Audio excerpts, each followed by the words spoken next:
ideas that actually get at some problems with neoliberalism, such as inequality. There is a question at the very back of the room. Hello. Thank you very much for inspiring presentation. I myself very encouraged to hear your presentation because I'm also looking at the very similar issues, but on the science and technology and innovation indicators. My question is this, because when I look at indicators, indicators are made to make comparison and to indicate the positionings. But you're also mentioning about the importance of local specificity to how, or the subject specificity. And how do you intend to balance these two? Because this is a very important question with regards to the policy implication of the indicators, and I would like to know your views. What can be done? Yeah, you know, this is, I think, one of the critical issues with the global goals, because at the same time as you want to set universal standards, you also have to recognize the diverse conditions. And in fact, one of the big problems with the MDGs was that this was a performance standard that was only focused on the level of achievement at a particular point of time. And it did not take account of the starting point. So it's tremendously unfair if you say halve poverty by 2015 when your starting point is 80% and the next door countries is 40% or 20%. So I mean, you know, it's like running a race twice as far behind, starting twice as far behind. I think of these global goals a bit like, you know, my own New Year's resolution every year. I say I'm going to lose 10 pounds every year, and I probably don't achieve the goal, but I make this resolution. And I have all kinds of half-baked ideas about how to achieve it. I think it's a bit like that with these global goals. But then, you know, there's a huge difference as to whether you're trying to lose, you know, 50 pounds or 10 pounds. So it's the same kind of problem of comparison as to how successful you are. And of course, I personally have argued, and I have published papers saying that the comparison should be, therefore, on the pace of progress. That is the speed of progress, as opposed to sort of, you know, if it's sort of like poverty reduction per annum as opposed to the level achieved. So that's a simple kind of technical approach. Another approach, I've also proposed an approach to making comparisons between countries that compares countries according to their level of income. So what you can do is actually you can set a there's a methodology actually that I have worked on and developed, which basically involves looking at the level of, let's say, access to water, clean water, that's achieved at level of $500 per capita income, $1,000 per capita income, $2,000, $10,000, and so forth. And so if you actually empirically plot what those levels of achievements were for over, let's say, 25 years, then you will see that at $500 per capita income, some countries may have achieved 50%, others have achieved 75%, others have achieved 80%. So whereas at, let's say, 10,000 per capita income, most may have achieved over 90%. So the goal for countries at $500 per capita income would not be 90%, but would be the highest achieved at that level of income empirically recorded over the last 25 years.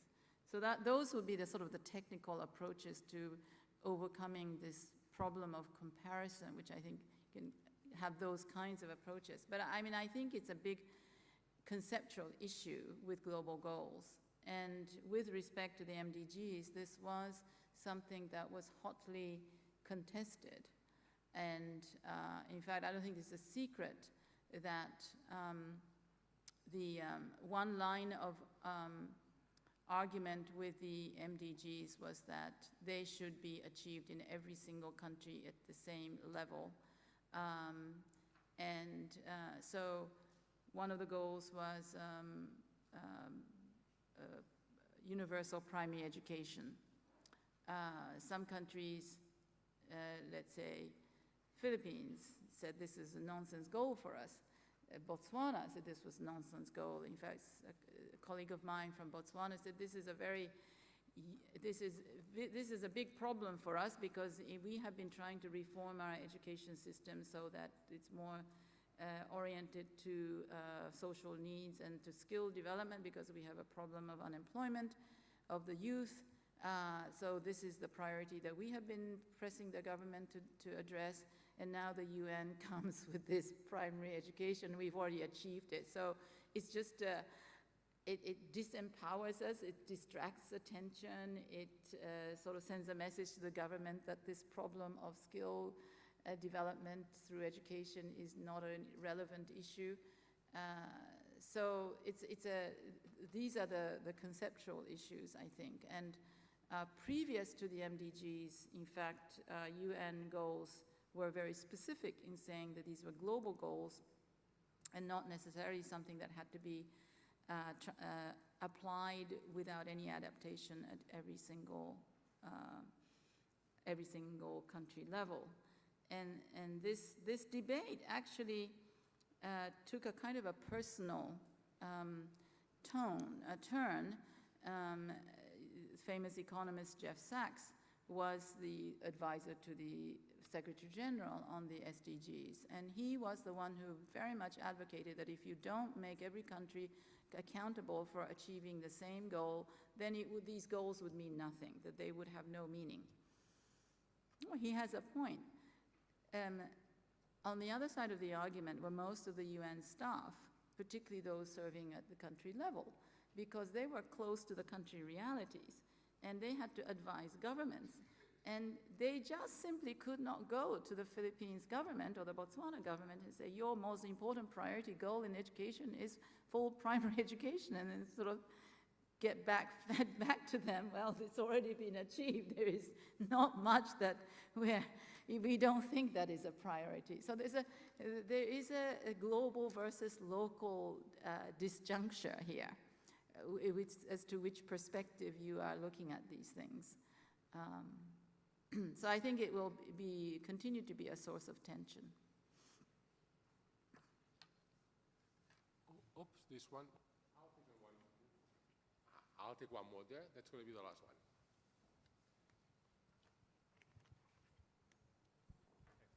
Hello, thank you for the lecture. I'm Daniel Vertesi from the European Commission's Joint Research Center.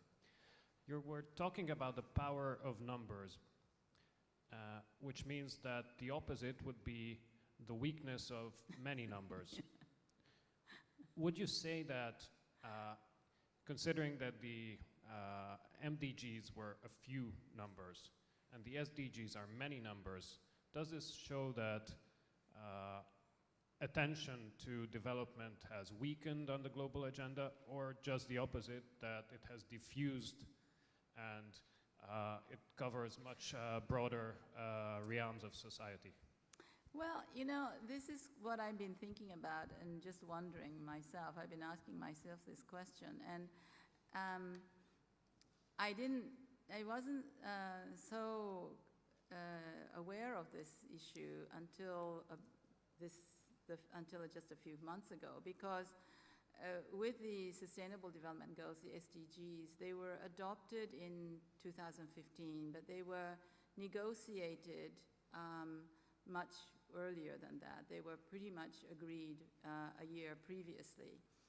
And so people were making all kinds of comments about them being too many and all of that during all of this period of about a year.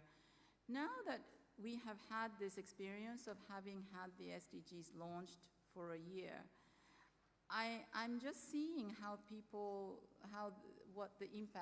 the effects of the SDGs been. And I think whereas when the MDGs were launched, there was a campaign from the UN particularly, a concerted championing of the MDGs as a package with a kind of a headline message of, 8 goals, but always talking about halving the proportion of people who are poor. And that numeric target was an important part of the sort of the general message that was kept on, that was communicated by those who were promoting the MDGs. With the SDGs, as you say, because there are 169 indicators, no one can remember any of them. And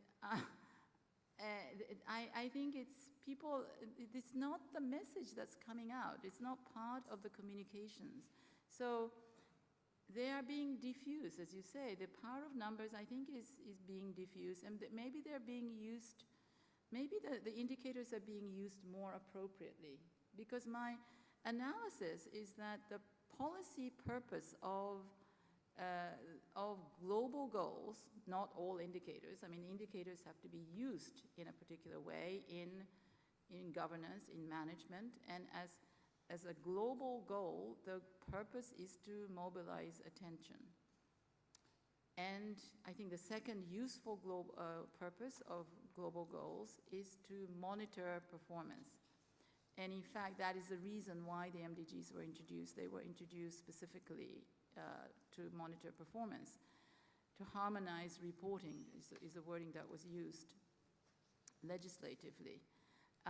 They were never used to, never intended to frame debates or frame concepts, nor were they intended to set policy priorities as hard planning targets.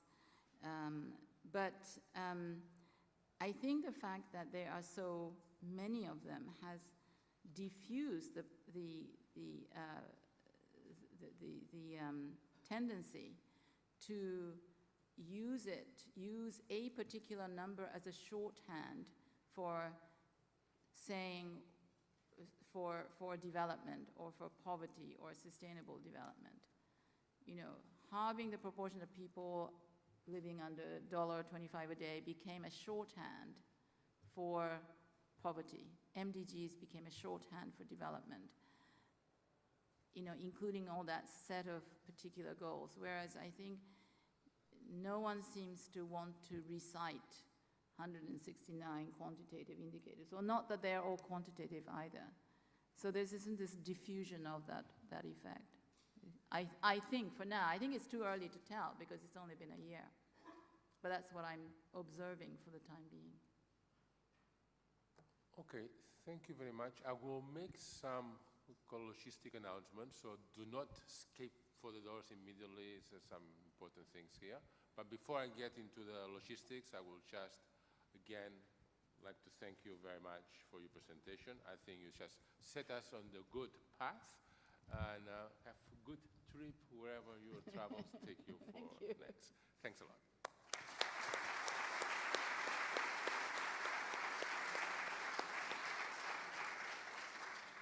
Logistics, I have a list. First of all, I said we were 380 registered. I must say that initially we had planned for around 240. So you may feel that at some times we are bursting at the seams and we are struggling a bit. So I'm lowering your expectations. Be patient with us. We'll try our best when there are problems. Conference announcements will be made via Twitter. We are very modern here. We have a hashtag up there. So any changes, anything, any conference announcement, you can find it on Twitter. We have made an effort so you can visit a bit of our region. This evening, we will have a cocktail reception at the Monestir de San Miquel dels Reis. This is a very nice Gothic building, which happens to be on the edge of the city. And because it's on the edge of the city, often it's not visited. So we'll go there. We'll go there by bus. There will be local wines, there will be entertainment and so on and so forth. But when we finish here, the last plenary, we'll just rush for the buses, which will be parked outside, we will be indicated, and we'll go to San Miquel dos Reis. On the way back, The buses will go to 3 different destinations. There will be signal, but there will be buses going to the center of town, Plaça de l'Ajuntament, Astoria Hotel, those taxis, those who are in need of more drinks. Plaça de l'Ajuntament is a good place around to go. There will be another one that will go to the Renas Hotel and to the Dimar SH Hotel near Alameda, and a final one that will take you to the City of Science hotels, the Union and others next to Corte Inglés. So there will be buses that will take you into different places. Tomorrow, for those who go to the gala dinner, to the conference dinner, the conference starts a bit earlier. So in a way, we're expecting you to make your own way back to the center.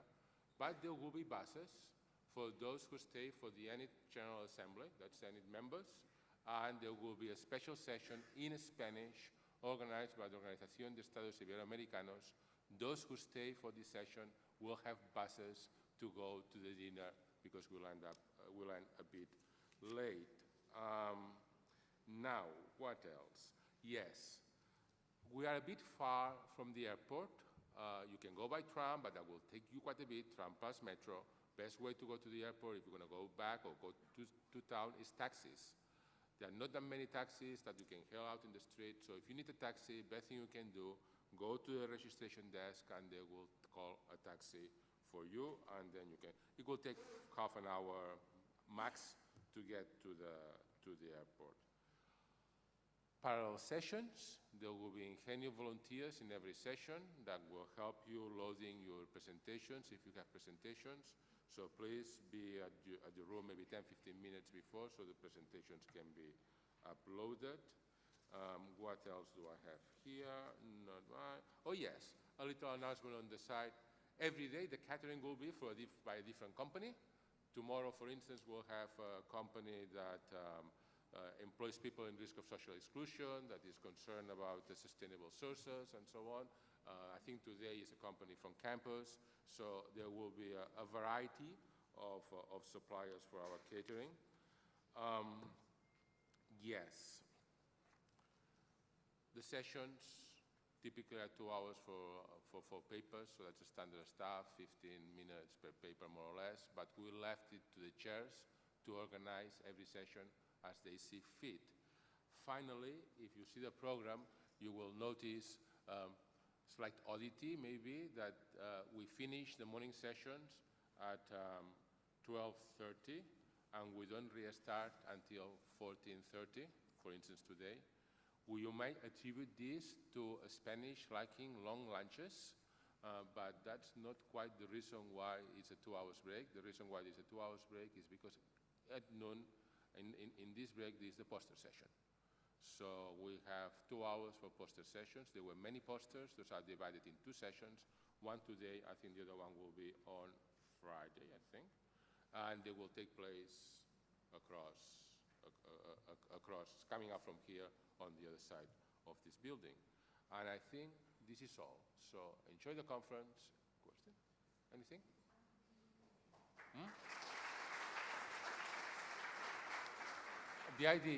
I think that what's happening here is the IDs are the real numbers of the rooms where you're going to be, which we have numbered in a slightly different way.